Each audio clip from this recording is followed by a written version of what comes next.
kind introduction.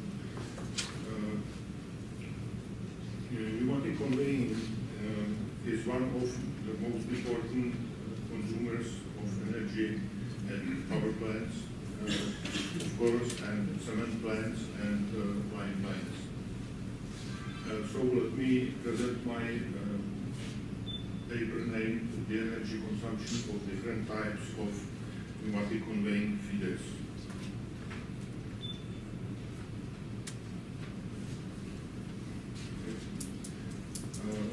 We use several types of feeders in pneumatic conveying systems. It is mainly vessel feeder, screw feeder, rotary feeder, venturi or ejector feeder, and flow feeder. Every of feeders type is suitable for specific condition of the installation, and we aren't able to say that one of them is better than the others. Every of these feeders types has two basic tasks. It's for first to feed material into the conveying pipeline, and the second to create an arrow of conveying pipeline. That means to cause that material flows through the conveying pipeline and not opposite the feeding direction. All of these feeders need energy to form this arrow. This energy doesn't contribute to the conveying process itself in the conveying pipeline. That means that it is lost for the conveying process itself.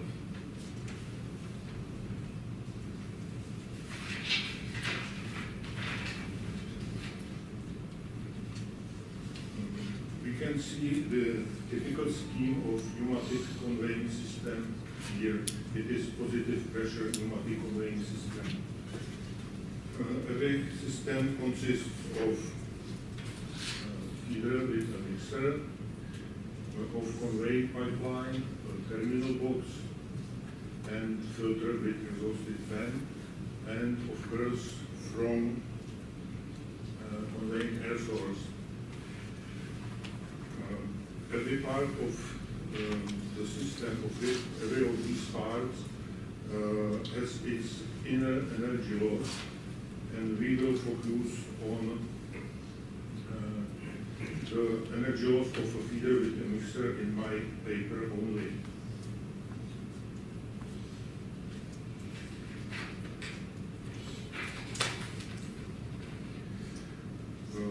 First is a vessel feeder.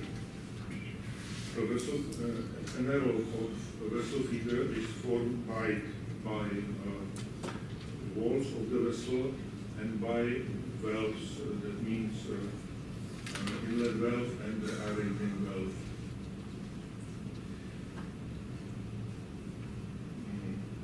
The pressure inside the vessel here of conveying air must be higher than conveying pipeline pressure drop is. Energy loss of the vessel feeder is made by energy contained in the pressure air blown out from the vessel in the end of each conveying cycle. This vessel aerating to the atmospheric pressure is necessary to start the feeder refilling. The energy loss of the vessel feeder is between 10 and 20% of total conveying air energy. And this is the aeration. And the energy loss or the amount of volume of air going out from the vessel depends on volume of the vessel, temperature of the vessel, number of cycles, and of course pressure, operating pressure inside the vessel.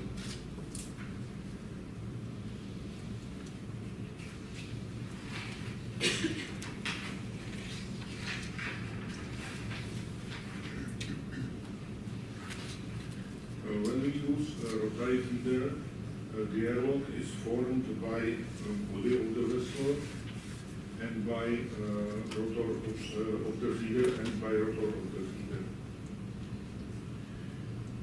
The pressure of conveying air here must be higher than conveying pipeline pressure drop is. The energy loss of the rotary feeder is made by energy contained in the pressure air leak through the feeder. For first, through spaces between the body and the rotor, and for the second, which is carried out in the empty pockets of the rotor, here in this part. And for third, it is energy which we require for rotor driving. Energy loss of a rotary feeder is between 10 and 25% of system total required energy. This part of air through the spaces depends on the design of rotary feeder, its size, of course, it's varying, and pressure difference down and up. And volume of air which is carried up in the empty pockets depends on volume of the rotor, number of revolution, and pressure of conveying air and its temperature, of course.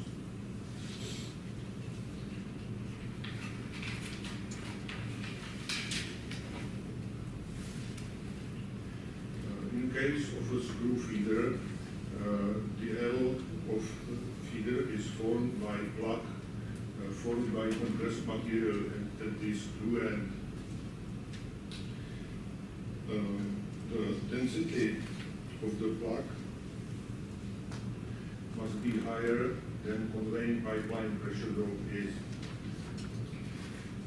Energy loss of screw feeder is made by energy required to drive the screw to form the plug hermetic enough and to move material here from the upper of the feeder into the mixing body. Input of motor of the feeder here depends on design of the feeder, of diameter of the screw, that means of the size of the feeder, of conveying capacity, and of course of material features, because every material needs every energy to compress it. Energy loss of a screw feeder is very high, and it's between 40 to 55% of system total required energy.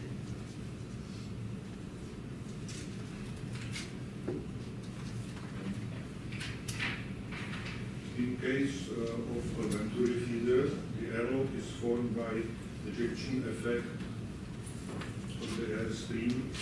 That means static pressure decreasing into the feeder's body.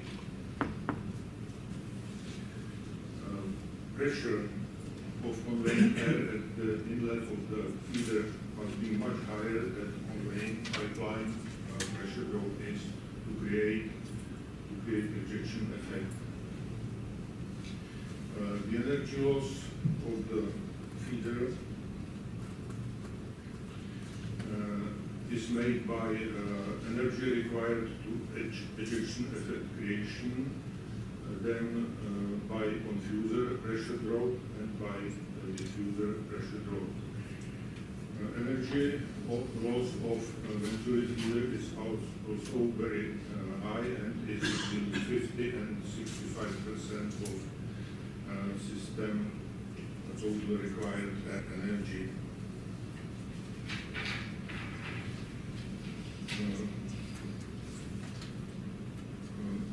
The fast and the most efficient feeder type is the flow feeder.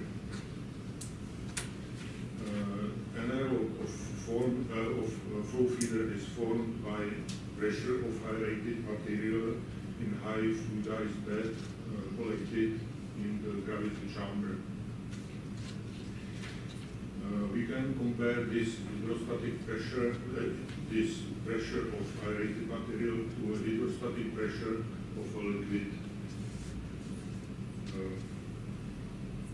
This hydrostatic pressure must be higher than conveying pipeline pressure drop is. We can see that we need no additional energy to form the aero.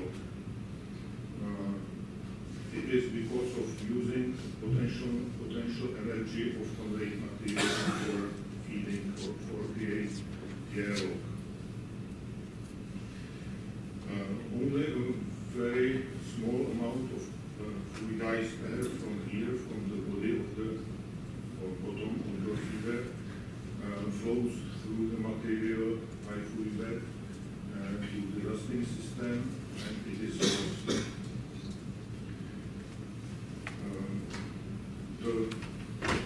This feeder has very low energy loss to form the pressure aero. It is more or less than 1% of system total required energy. Required height of high fluid bed is 8. Depends on features of material. It's first of all its pulp density in fluidized state, and from its porosity, and of course of pressure which we need to convey.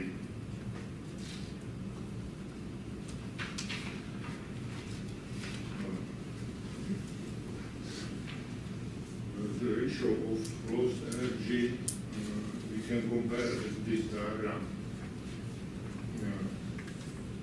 Two parts of column show the ratio of energy which is contained in the air going through the conveying pipeline.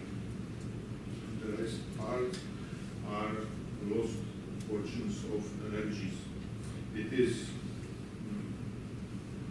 energy contained in leaked air, which is 14% in case of vessel feeder, 11% in case of rotary feeder, and 0.3% only in case of flow feeder. All these columns are constructed for really built equipment. It is typical really built equipment which were in process.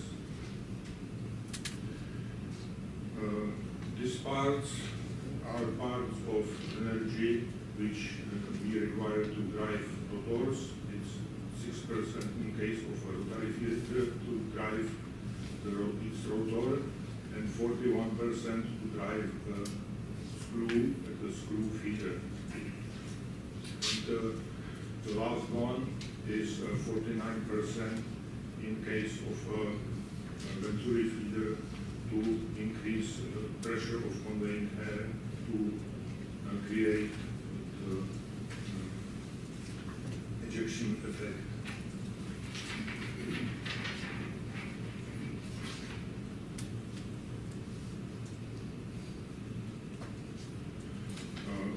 In technical practice, we have very rare opportunity to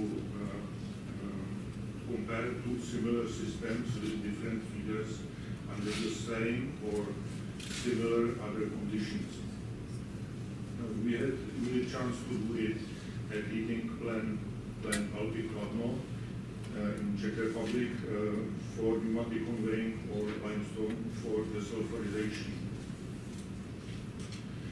There was built the original system, pneumatic conveying system with a vessel feeder of 3 cubic meters of volume, which was designed for conveying capacity of 15 tons per hour, but it was reached 14 tons per hour only. For total conveying distance 172 meters, this this system wasn't reliable. It was clogging very often. So investor decided to build parallel conveying pipeline to eliminate operational difficulties with pipeline clogging. Preparing the new design, we got four main tasks. It was for first to eliminate operational difficulties and pipeline clogging. For the second, to increase conveying capacity up to 17 hours at least. For third, to decrease energy consumption. And for fourth, to use the redundant conveying pipeline for the new pneumatic conveying system. Under these conditions, we decided to use a flow feeder for the new system.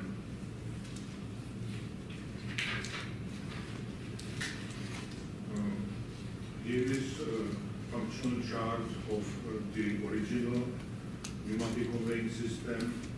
Here is the limestone storage silo, a vessel feeder, the original conveying pipeline into the limestone daily silo, the redundant conveying pipeline, and as a conveying air source that were used two parallel roots blowers, and the third blower was used as 50% redundant. And here you can see the both systems after the design building. It is here is discharge point from the silo water, the short fluid conveyor, flow feeder with gravity chamber, high gravity chamber, and connection between the feeder and the redundant conveying pipeline. And as conveying source was used two parallel blowers as in the original system, which and the redundant blower was used for both systems.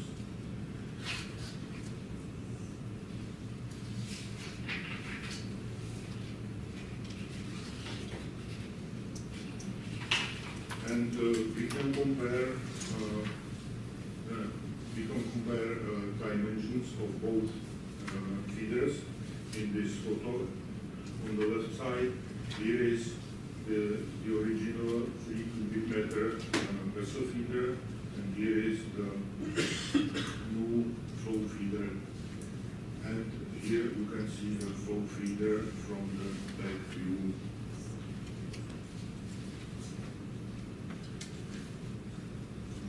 Here is the gravity chamber, the feeder's body, and conveying pipeline, mixer conveying pipeline going here. We can compare technical parameters of both systems or feeders here because both systems are the same. Only one difference is in the feeder type. You can see that conveying capacity was increased from about 14 tons per hour up to 18 tons per hour. The conveyed material and its feature were the same. The same were conveying capacity, conveying pipeline length and elevation, and the same were conveying pipeline diameters. It was DN200 in first part of conveying pipeline and DN250 in second part of conveying pipeline. Then we can see that blowers capacity was the same. At the original system it was twice 2,595 cubic meter per hour, and almost the same, twice 2,524 cubic meter per hour at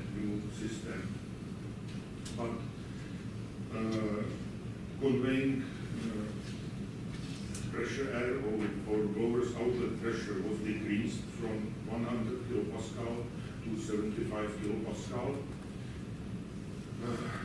That allows to reduce installed input of blowers from twice 110 kilowatt to twice 75 kilowatt, and blowers input at clutch was decreased from twice 98 kilowatt to twice 66.4 kilowatt only. And the most important parameter, specific energy consumption of whole system, was decreased from about 14 kilowatt hours per ton of conveyed material to 7.4 kilowatt hours per ton of conveyed material.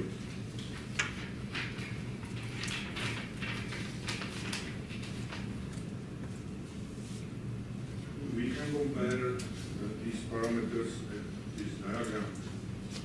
It is old system in the red boxes, and we can see that blower's air capacity was decreased to 97% only, but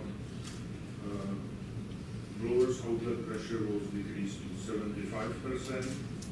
Blower's clutch input was decreased to 68%, and most important parameter, specific energy consumption, was decreased to 53% only.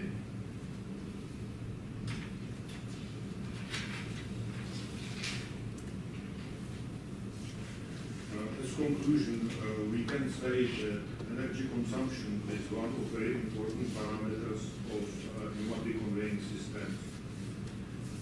Comparing two or more systems, we shouldn't focus on conveying air volume only.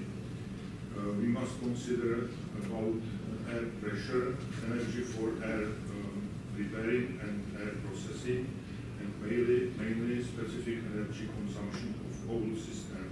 That means with conveying air source at the one side and the dusting system on the other side.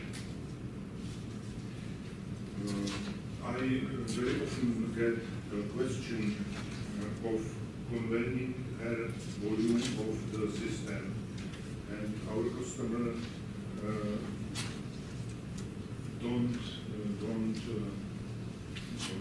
aren't interested in other conveying air parameters. It is not good question. Good question is, what is energy consumption of whole pneumatic conveying system? Designing a new pneumatic conveying system, we should pay attention to not only to conveying pipeline calculation, but also to corrections of feeder type suitable for the application and for the energy saving. We must think or have to think about the fact that the corrections of feeder can significantly reduce energy consumption to about 60%, as was proven in my paper. Ladies and gentlemen, thank you for your attention, and I am ready to answer your questions if you have any.